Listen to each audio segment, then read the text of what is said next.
Okay, before we move on to take some more reader questions, I sat in on a webinar recently on ISO 22301, and there seemed to be some ambiguity surrounding the exact meaning of the term preparedness, which was used frequently in an earlier draft of ISO 22301. How do you define preparedness?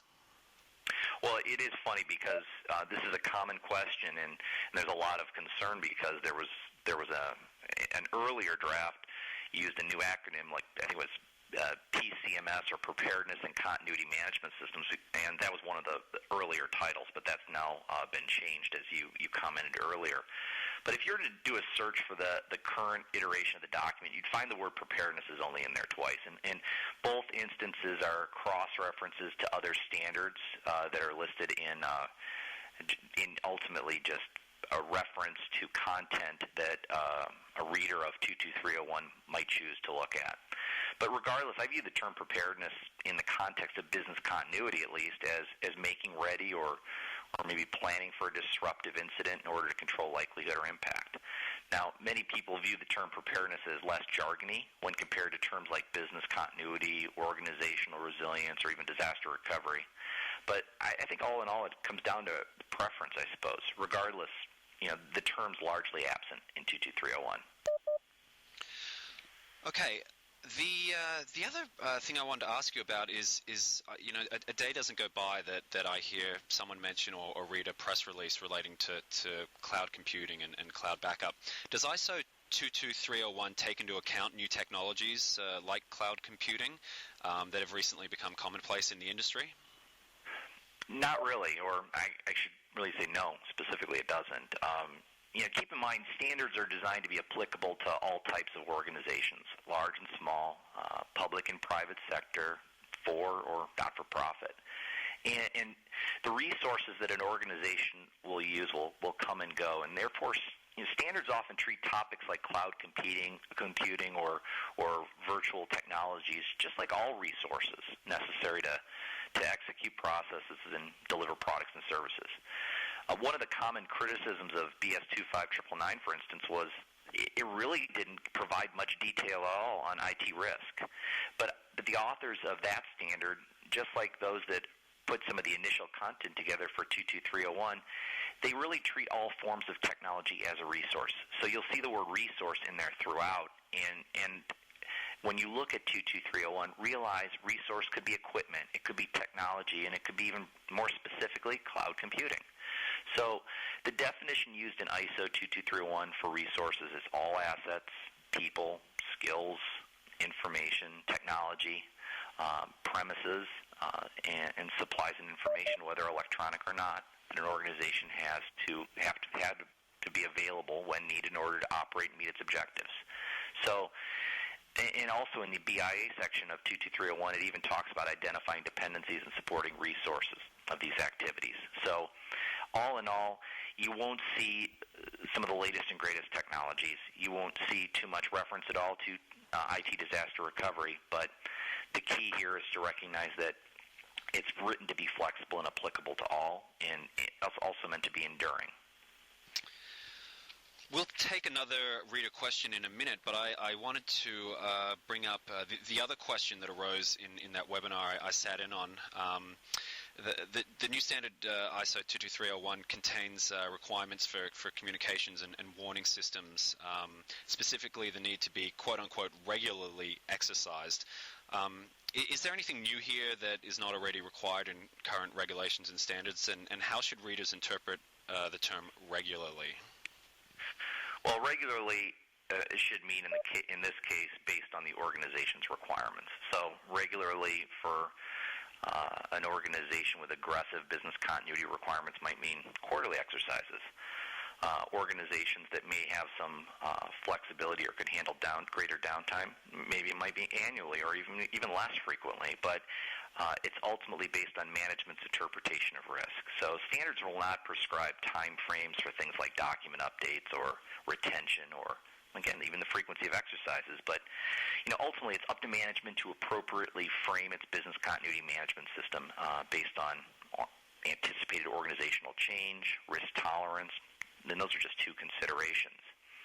Now, as for the first part of your question, though, there's not too much that is material as it relates to new information that TC223 is working on. There's content specific to. They are creating other standards. For instance, there's a standard called ISO 22398, which is a guidance document specific to exercises and testing that gets into some pretty good specifics. But I think the webinar that you attended that commented on communications and warning systems, because it was sponsored by a notification provider, obviously drilled into that and made that the focus and pulled out that content. But ultimately, I don't see too much new as it relates to a comparison of 22301 to 25999 or NFPA 1600 or other standards.